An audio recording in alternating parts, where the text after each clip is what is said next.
സാമ്പത്തിക തട്ടിപ്പ് കേസിൽ തൃക്കാക്കര സ്വദേശി സുഹാസ് സോമൻ, തൃശൂർ ശോഭ സിറ്റിയിൽ താമസിക്കുന്ന സമേഷ് കുമാർ എന്നിവർക്കെതിരെ ബംഗളൂരു വി പുരം പോലീസ് അന്വേഷണം ഊർജിതമാക്കി. തൃശൂർ ആസ്ഥാനമായി പ്രവർത്തിക്കുന്ന ധനലക്ഷ്മി ഗ്രൂപ്പ് ഓഫ് കമ്പനീസ് ചെയർമാനും മാനേജിംഗ് ഡയറക്ടറുമായ വിപിൻദാസ് കടങ്ങോട്ടിന്റെ പരാതിയിൽ എഫ്ഐആർ രജിസ്റ്റർ ചെയ്ത് ബംഗളൂരു പോലീസ് അന്വേഷണം ആരംഭിച്ചിരുന്നു. ധനലക്ഷ്മി മുൻ ഗ്രൂപ്പ് സിഇഒ ആയിരുന്ന സുഹാസ് സോമൻ ഒന്നാം പ്രതിയും മുൻ ഡയറക്ടർ ബോർഡ് മെമ്പറായിരുന്ന സമേഷ് കുമാർ രണ്ടാം പ്രതിയുമാണ്.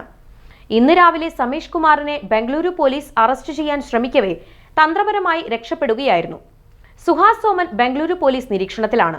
18/6/2025 സുഹാസ് സോമനെതിരെ Bengaluru V Puram police FIR register ചെയ്തത്. അന്വേഷണത്തിൽ സമേഷും കുറ്റക്കാരനാണെന്ന് കണ്ടെത്തിയ police Bangalore city chief judicial മജിസ്ട്രേറ്റിന്റെ ഉത്തരവോടുകൂടി സമേഷിനെ കൂടി പ്രതി ചേർക്കുകയായിരുന്നു. ബിസിനസ് ലോൺ വഴി കമ്പനിയിലെത്തിയ 1,43,00,000 രൂപ ഒന്നാം പ്രതിയായ സുഹാസ് സോമൻ സ്വന്തം അക്കൗണ്ടിലേക്ക് വകമാറ്റുകയായിരുന്നു.